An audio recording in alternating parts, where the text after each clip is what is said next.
ورحمة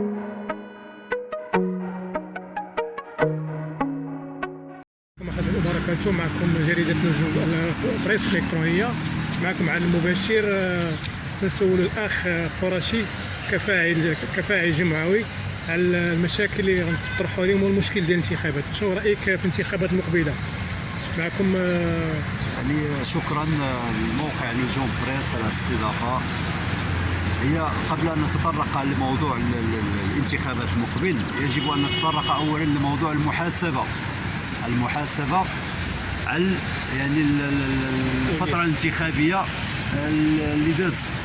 يعني هذو اللي كانوا اللي اشتغلوا هذه المدة ديال 5 سنوات الماضية. قبل ما نتكلموا على المقبلة الانتخابات المقبلة خصنا نتكلموا بعدا على 5 سنين اللي فاتت. خصنا محاسبة ديال هاد الناس هذو اللي كانوا في هذه المناصب واللي كانوا بطبيعة الحال كيمثلوا الشعب، ولكن أنا أشك بأن كاين واحد التمثيلية حقيقية للشعب، لأن الشعب في واد وهم في واد آخر. باش نكونوا واضحين، لأن احنا حاليا نهضر مثلا الانتخابات مثلا الجماعية أو هذا. أنا شخصيا تقريبا عمري ما تواصلت كاع لا مع رئيس مقاطعة لا مع أي واحد كاين في المقاطعة رئيس مقاطعة. بعد أنا شحال هادي ما شفتو، عمري ما تواصلت معاه. لأن بالضبط وين كنشوفهم في الفترات الانتخابية. عندما تقترب من الفترة الانتخابية راه كتشوف جميع الألوان وجميع الأحزاب وجميع الشعارات كتشوفهم، جميع البرامج. هاد البرامج هادي كاملة يعني ملي كيقرب ملي كتفوت الانتخابات ما كتبقى تشوف حتى شي واحد، ما كتبقى تشوف لا برامج اللي كانت على الورق، ما كتبقى تشوف لا مرشحين اللي نجحوا، ما كتبقى تشوف حتى شي حاجة. يعني وحاليا الآن في هذه الوضعية الراهنة، لأن المواطنين تما وعاو بهاد الأمور، فهموا هاد الأمور، عرفوا هاد الشيء اللي هذا. لأن الصراحة راه كيقول لك واحد المثل، التكرار يعلم الشطار، كيقولوا بهذا المفهوم، ولكن أنا كنقول لك التكرار يعلم الحمار. لأن بنادم اليوم غدا سنة بعد سنة راه كيتعلم، كيعرف بزاف ديال الحوايج. إلا جينا نهضروا مثلا على المنطقة ديال بنمسك، المنطقة ديال بنمسك اللي فيها مثلا رئيس مقاطعة وبرلماني بحد ذاته، وفيه تقريبا 6 البرلمانيين. إلا هضرنا على المنطقة ديال بنمسك، الإنجازات ديال المنطقة بنمسك يعني ليست في المستوى المطلوب من طرف الساكنة، ولا تمس الساكنة في شيء. باش نكونوا واضحين، لأن أغلبية الساكنة ديال المنطقة كيشتكيو أولا بنيات التحتية ضعيفة وهشة، يعني مغشوشة بهذا المفهوم هذا. وراه يمكنني الا بغيتي نوريك مجموعه ديال غير هذوك لي بافي اللي داروا مثلا بطريقه مغشوشه، ما كاينش احترام المقاييس معمول بها في هذوك لي بافي اللي داروا في احياء وفي الشوارع، في جوانب الشوارع. يعني هذوك لي بافي راه ما محترمينش بهم حتى المقاييس الهندسيه اللي خاصها دار بهذيك الطريقه هذه. لهذا كنشوفوا بان مجموعه ديال لي بافي اللي داروا مؤخرا في الصناقي وفي الاحياء كاع هودوا، يعني هذاك الشيء مبني لا غش. الحاجه الثانيه كما هضرت تما كتشوف الحدائق ديال بنمسك كيفاش دايره.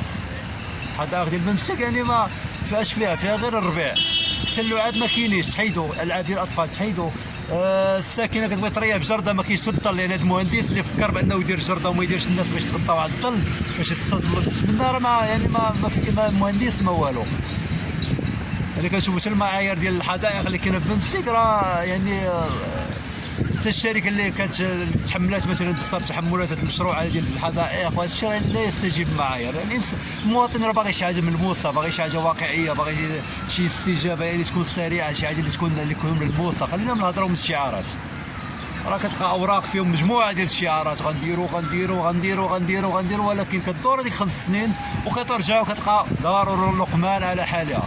عطيك مثلا غير الجر ديال الاخوان الصفا اكثر من 4 ولا 5 مرات فيه كتعاود في الهيكله ديالها. يعني اي مجلس جا كيعاود هذه الحديقه هذه. علاش بالضبط هذه الحديقه كتعاود كل مره؟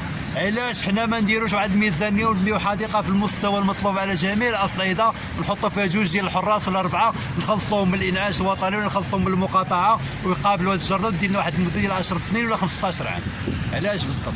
علاش خاصنا حنا كل 5 سنين مثلا نديروا اعاده ترميم واعاده الهيكله واعاده بزاف ديال الحوايج، في حين انا الا جبنا 2 ديال الحراس تكلفوا بها غتبقى الوضعيه كما هي لاطول مده ممكنه. هذا لامورتيسمون ديال الجرده راه ماشي غير 2 3 سنين نعاودوها، راه ما يمكنش.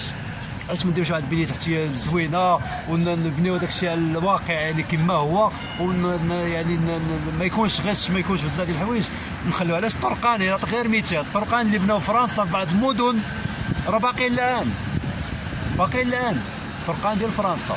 اما الا جينا نشوفوا مثلا الجرادي ديالنا حنا كنلقاو ديما الحفير، ديما عاود، ديما حفر، ديما عاود. علاش هادشي؟ باش عاود يجدوا الميزانيه، يلقاو منافذ باش ياخذوا يجلبوا اموال، باش يعني ينهبوا المال العام بهذه الطريقه هذه. كيلقاو لي واحد الطرق، واحد السبل باش ينهبوا المال العام لا غير، لان البقره الحلوب حليبها لا ينتهي.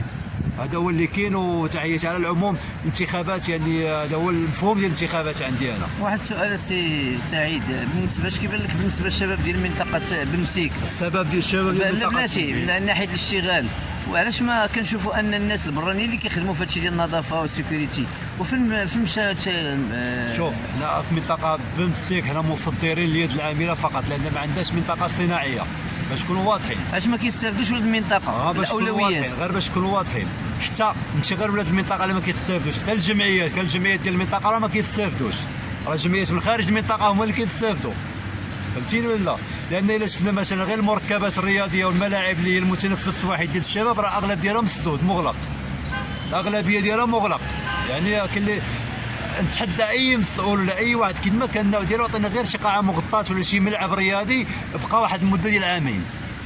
وبالنسبه سي سعيد نسولك واحد السؤال، بالنسبه لشي ديال الادويه ديال سرق الزيت، الادويه ديال الحشرات، شنو ما كيداروش هادشي ديال؟ هي ما غاديش تكلم على الادويه ديال الحشرات، الادويه ديال الحشرات، الادويه ديال سرق الزيت داكشي باختصاص. كاين الجهات اللي مختصه بهذه الامور هذه، كاين شركه اللي مفوض لها تدبير هذا الامر من طرف مجلس مدينه الدار البيضاء. فهمتيني؟ هاد الامور هذه ما نطرقوش، يعني نطرقوا لما هو واضح. خلينا من سرق الزيت داكشي ما نهضروش عليه دابا، لان حتى الا شفنا مثلا غير هذوك كاين بزاف ديال الامور غادي يمكن نهضروا عليها. ولكن كما رجع للنقطه المهمه ديال الشباب راه ما عندوش متنفس الرياضه. الاغلبيه كما قلت ديال الملاعب الكره ديال القرب ولا ديال هذا، كاين اللي كيخلص عليه، بغيت تلعب خصك تخلص، بغيتي هذا، كاين بزاف ديال الامور. فهمتيني؟ راه غير في هذه الانتخابات اللي كداو بعد التواصل، وبعد هذا كيفتحوا له واحد الباب ديال التواصل مع الجمعيات وهذا الشيء، غير دوز عاوتاني الحمله الانتخابيه وغيهبطوا الريدو، واللي نجح غادي ما تبقاش تشوف فيه حتى ال5 سنين المقبله. هذا هو اللي كاين. وتحياتي، شكرا لكم.